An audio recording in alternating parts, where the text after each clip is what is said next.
Ya, ini kan Satgas yang bertujuan untuk melindungi warga. Deddy Mulyadi resmikan Satgas Anti Premanisme di Jawa Barat. Karawang, tanggal 27 Maret 2025, Gubernur Jawa Barat, Deddy Mulyadi, meresmikan satuan tugas, Satgas Anti Premanisme dalam upaya memberantas aksi premanisme yang meresahkan masyarakat dan dunia usaha di wilayah Jawa Barat. Pak Gub, izin soal terkait Satgas Premanisme itu gimana? Satgas Premanisme. Ya, ini kan Satgas yang bertujuan untuk melindungi warga. Yang disebut warga itu adalah warga masyarakat biasa yang terdiri dari ada petani, ada pedagang, ada buruh, ada pengusaha. Kan semuanya harus dilindungi, dan premanisme kan berlangsung dari mulai pasar, jalan, sampai industri. Di jalan sopir, di jalan dipintai, di pasar dipintai, kemudian di industri dipintai. Ya, kita harus tertibkan itu. Dan selain penertiban itu kan saya tadi jelaskan, rangkaiannya adalah kita harus membangun rasa keadilan bagi lingkungan dan masyarakat dengan sistematika nanti yang akan saya bangun secara permanen. Operasionalnya seperti apa Pak? Tim Satgas itu? Ya, Operasionalnya. sekarang sudah operasi kok. Nah, maksudnya dia fungsinya himbauan atau penegakan? Enggak, penegakan. Sekarang udah berapa yang ditangkap di Jawa Barat? Ya, oke. Berapa banyak, Pak? Hah? Berapa banyak? Udah banyak, udah lebih dari 20. Peresmian ini berlangsung di kawasan industri Karawang International Industrial City, Kabupaten Karawang. Gas ini bertujuan untuk menciptakan rasa aman bagi seluruh lapisan masyarakat, terutama menjelang Hari Raya Idul Fitri 2025. Satgas ini terdiri dari unsur TNI, Polri, dan Polisi Militer, POM, yang telah dilengkapi dengan perlengkapan khusus serta nomor telepon pengaduan bagi masyarakat yang ingin melaporkan tindakan premanisme. Satgas Anti Premanisme ini dibentuk sebagai respons terhadap meningkatnya laporan masyarakat mengenai aksi premanisme yang terjadi di berbagai sektor, seperti pemalakan terhadap sopir truk, pedagang pasar, hingga pelaku industri di kawasan ekonomi strategis. Selain pengamanan, Satgas ini juga akan melakukan pendekatan persuasif kepada kelompok masyarakat yang selama ini terlibat dalam praktik premanisme, agar mereka dapat beralih ke pekerjaan yang lebih produktif dan legal. Dengan dibentuknya Satgas Anti Premanisme ini, diharapkan Jawa Barat menjadi wilayah yang lebih aman dan kondusif bagi masyarakat serta dunia usaha. Pemerintah Provinsi Jawa Barat juga mengajak seluruh masyarakat untuk berperan aktif dalam memberikan informasi kepada Satgas jika menemukan tindakan premanisme di lingkungan sekitar mereka. Sebagai bentuk transparansi dan keterlibatan masyarakat, pemerintah menyediakan nomor pengaduan bagi masyarakat yang ingin melaporkan aksi premanisme. Setiap laporan yang masuk akan ditindaklanjuti oleh Satgas dalam waktu yang cepat dan tepat. Pemerintah Jawa Barat optimis bahwa dengan adanya sinergi antara Satgas Anti Premanisme dan masyarakat, aksi premanisme di wilayah ini dapat ditekan secara signifikan, menciptakan lingkungan yang lebih aman dan nyaman bagi semua pihak.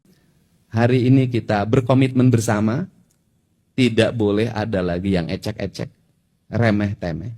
Tetapi, saya katakan, remeh-temeh minta THR ke pabrik, ngajuin proposal ke pabrik. Kalau pabrik itu menjadi tumpahan kemarahan, tidak ngasih, dikejar, tidak ngasih, di demo. Tenaga kerja ditekan, ini ditekan, stres. Tetapi, pemerintah juga harus arif. Artinya bahwa penduduk setempat, warga setempat harus menjadi bagian prioritas. Bagaimana skemanya? Skemanya adalah keadilan distribusi pembangunan. Pabrik melahirkan pajak. Sekarang ini walaupun pabriknya di Karawang, kalau kantor pusatnya di Jakarta, bagi hasil pajak PPh-nya di Jakarta. Saya lagi mengupayakan agar coba seluruh perusahaan-perusahaan yang berdomisili di Jawa Barat itu NPWP-nya Jawa Barat deh.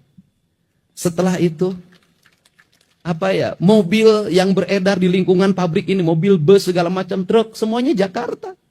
Jalannya tidak diinjek, tidak kebagian polusi, tidak kebagian kecelakaan lalu lintas. Tapi Jakarta menikmati dana bagi hasil pajak kendaraan bermotor dengan jumlah besar dalam setiap tahun. Kan ini harus segera diluruskan. Nah, apa skemanya? Skemanya adalah, Pak Pimpinan Komisi 1, masyarakat sekitar industri nanti setelah ini nanti saya mulai bulan Juni akan merumuskan itu menjadi prioritas dasar pembangunan tahap pertama. Jadi kalau ada pabrik di sini, pastikan sekolahnya berkelas nasional internasional. Kalau ada pabrik di sini, dipastikan tidak ada rumah rakyat miskin. Kalau ada pabrik di sini, dipastikan masyarakat menikmati sumber air bersih dengan baik. Kalau ada sekolah di sini, maka seluruh rakyatnya harus bisa sekolah S1. Kalau ada pabrik di sini, maka lingkungan masyarakatnya dipastikan tidak ada kekurangan gizi, tidak kekurangan protein, dan dipastikan rakyatnya tidak nganggur. Itu skemanya. Dan ini nggak bisa juga kita nekan premanisme, tetapi sisi lain kita tidak bisa memberikan solusi untuk agar tidak lahir premanisme.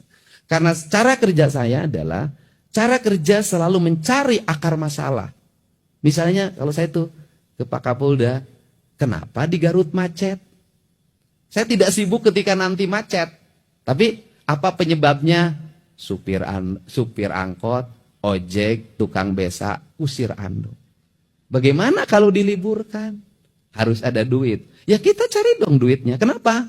Ngeluarkan uang 1 miliar untuk membebaskan kemacetan. Jauh lebih murah dibandingkan menimbulkan kemacetan, kemarahan, kebencian, opini. Karena ingat, di era sekarang ini, kalau lancar, opini akan dikatakan mudik menurun. Ekonomi lagi lemah. Kalau macet, pemerintah tuh bisa ngurus mudik-mudik aja. Nggak ada benernya. Untuk itu, diperlukan siapa yang harus menjadi influencer kita untuk membangun opini? Rakyat yang berkomentar. Kenapa? Kalau ngandarin buzzer, ngandarin elit dalam membangun opini, elit itu kepentingannya. Kalau kepentingannya terakomodir, maka yang buruk pun dianggap baik. Tapi kalau kepentingannya tidak terakomodir, yang baik pun dianggap buruk. Maka demokrasi yang terbuka, siapa yang harus memberikan opini? Rakyat. Dari mana rakyat memberikan opini hari ini? Mereka sudah punya kanal media sosial, mereka bisa beropini, mereka bisa nagih, mereka bisa bercerita. Kalau rakyat sudah bercerita, elit nggak akan berdaya. Ini strategi komunikasi. Nah, itu. Nah, misalnya hari ini Pak Kapolda, Pak Kajati, saya mikirin puncak macet. Di mana macetnya? Tuh Pasar Cipanas. Berapa jumlah angkotnya? Sekitar 700. Ya udah beresin. Liburin. Tambah lagi mana?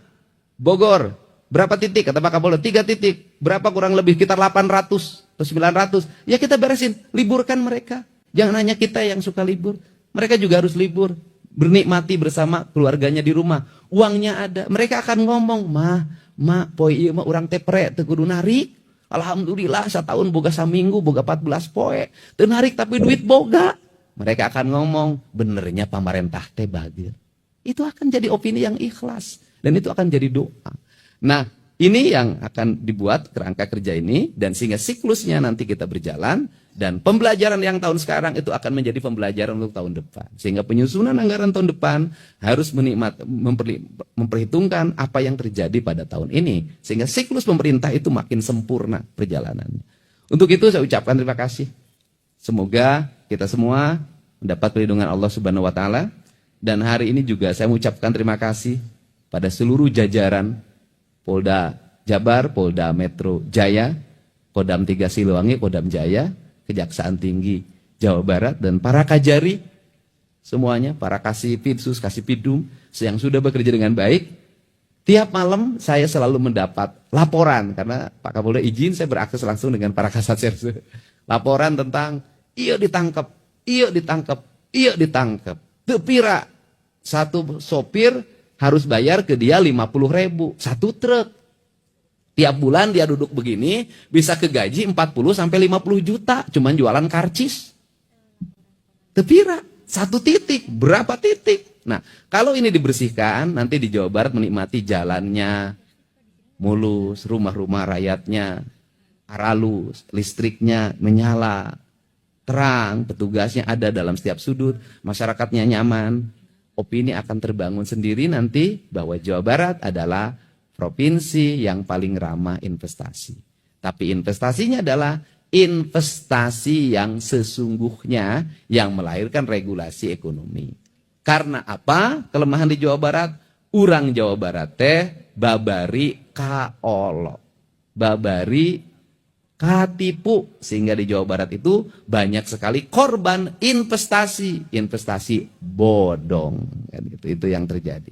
Untuk itu saya ucapkan terima kasih. Selamat menjalankan Hari Raya Idul Fitri 1 Syawal 1446 Hijriah, dan saya juga mengucapkan terima kasih pada seluruh petugas tenaga kesehatan, BPBD, Satuan Polisi Pamong Praja, Polri, TNI, dan seluruhnya yang pada saat orang lain menikmati kebahagiaan bersama keluarga, ngadulag, jalan-jalan belanja, besoknya makan kupat bersama keluarga, ngariung setelah sholat id, bapak, ibu semua yang bertugas tidak menikmati itu.